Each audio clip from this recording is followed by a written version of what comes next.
Sebentar lagi mau lengser, Anies dan pendukungnya lakukan pencitraan murahan. Gubernur Anies ini kerjanya apa? Apa sih yang dia kerjakan? Nggak usah pencitraan. Jangan harap menjadi calon presiden di 2024 lah model kayak begini. Udah tolol, dipilih orang-orang tolol. Berulang kali persoalan-persoalan seperti ini timbul di DKI Jakarta. Dan yang disalahkan adalah bawahannya. Itulah Anies Baswedan. Gubernur yang paling tolol dalam sejarah DKI adalah Anies Baswedan. Statement Anies ini seperti orang berkaca di cermin retak. Anies lebih pantas berbicara untuk diri sendiri. Jadi kita jangan mau diselamurkan oleh Anies untuk menutupi rekam jejaknya bahwa dia mempunyai kepedulian tentang perpolitikan di Indonesia. Karena menurut saya dia salah satu pelaku perpolitikan Indonesia yang tidak sehat selama ini. Ini politik yang paling kotor yang pernah terjadi.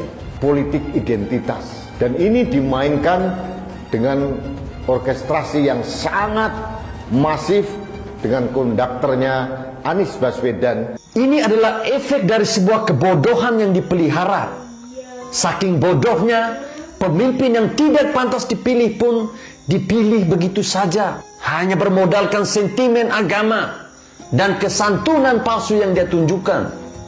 Senyum di belakang, tapi di belakang banyak masalah. Semua yang dia kerjakan itu hanya try by error. Dia sudah kerjakan, habis itu dia cabut sendiri, habis itu dia pecatin sendiri anak buahnya. Sebentar lagi mau lengser, Anies dan pendukungnya lakukan pencitraan murahan. Waktu berjalan terasa begitu cepat. Perasaan baru kemarin Anies menyampaikan pidato yang menyinggung soal pribumi. Nggak taunya sekarang dia udah mau lengser. Diketahui kalau tidak ada aral melintang, mantan Mendikbud pecatan Jokowi itu akan lengser pada Oktober 2022 mendatang. Artinya kalau dihitung dari sekarang ia menjabat sebagai gubernur DKI kurang lebih tinggal 6 bulan lagi. Waktu yang singkat untuk mempersiapkan diri bertarung di Pilpres 2024. Apalagi selama ini prestasinya tidak ada yang menonjol. Malah yang terlihat adalah kegagalan demi kegagalan. Seperti program rumah DP 0 rupiah. Tertera di RPJMD DKI, targetnya membangun 232.000 unit rumah. Cukup ambisius, tapi terbangun hanya 780 doang. Gak sampai 1% dari target yang telah ditetapkan. Pemprov DKI beralih kenapa rumah DP 0 itu gak capai target karena ada pandemi corona. Tapi gak segitunya juga keles. Kalau yang terbangun 80% orang masih bisa harap maklum karena COVID. Lah yang ini gak sampai 1%. Menjalankan program kok hanya bercanda gitu, hehe.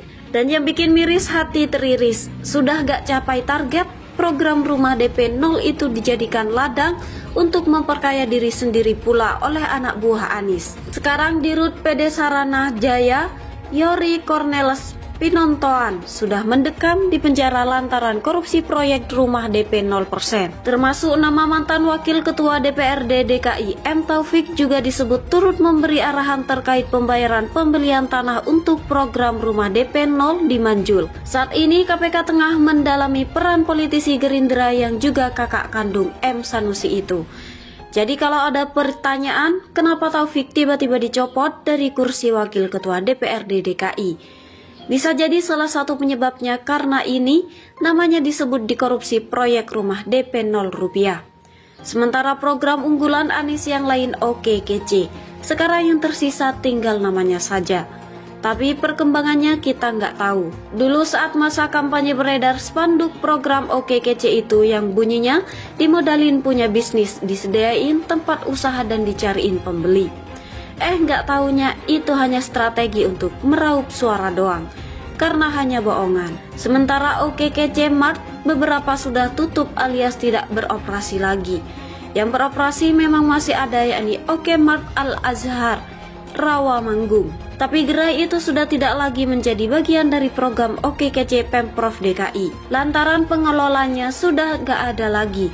Dengan demikian, kalau ada pertanyaan apa sih yang bisa dibanggakan dari Anies selama memimpin DKI? Agak bingung juga untuk menjawabnya selain dari JIS.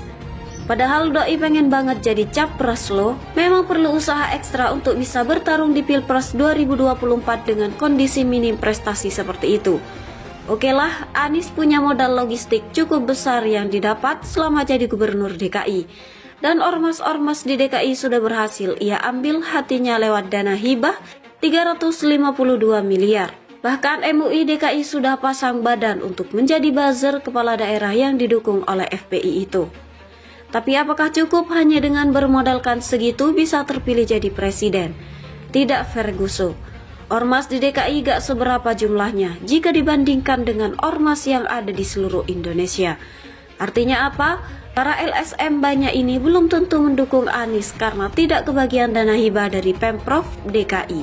Termasuk partai, belum jelas partai mana yang akan mendukung Anies pada Pilpres 2024 mendatang. Padahal partai itu seperti pasangan yang kalau menikah, gak sah orang menikah kalau pasangannya belum ada.